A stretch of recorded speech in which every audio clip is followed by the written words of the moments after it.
What you need to know about OSHA confined spaces and backflows. Vaults are classified as confined spaces by the Occupational Safety and Health Administration, OSHA, which means that they can hinder the activities of employees who need to enter, work in, or exit from them.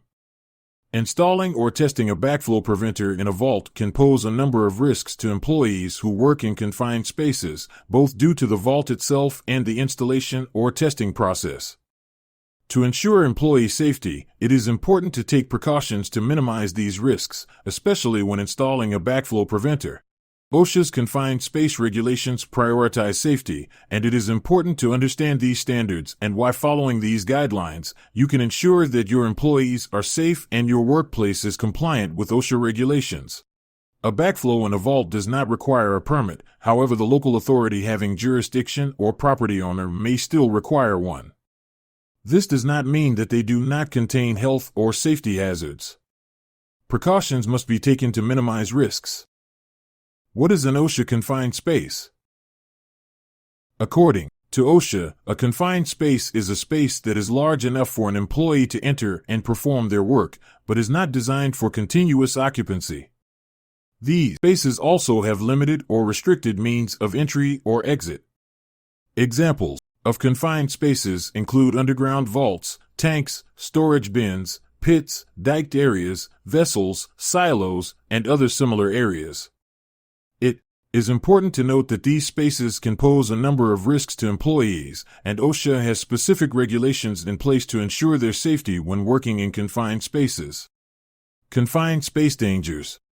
OSHA regulations state that working in a confined space increases the risk of serious physical injury due to various hazards. These hazards include entrapment, engulfment, and hazardous atmospheric conditions. The very nature of confinement can pose entrapment hazards, and working in confined spaces may also keep employees closer to hazards such as machinery components.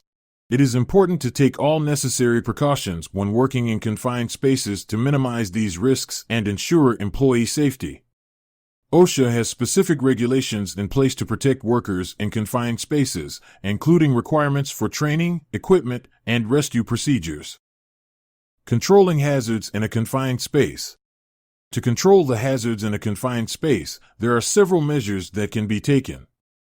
These include specifying acceptable entry conditions, verifying acceptable entry conditions, and flushing or ventilating the confined space. In addition to personal protective equipment, other equipment that may be required for safe entry into a confined space includes testing, monitoring, ventilating, communications, lighting and rescue equipment, barriers and shields, ladders, and retrieval devices. To ensure safety in a confined space, it is important to have gas detection, fall protection, ventilation, and communication measures in place. The atmospheric conditions of confined spaces must be tested prior to entry and continually monitored, and it is important to use a safety harness before entering. Authorized entrants who enter a permitted space must wear a chest or full body harness with a retrieval line attached to the center of their backs near shoulder level or above their heads.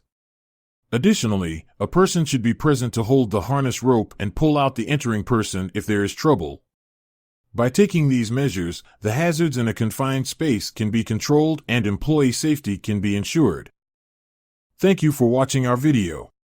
If you have any questions regarding your backflow in a vault, please feel free to reach out to our team of experts.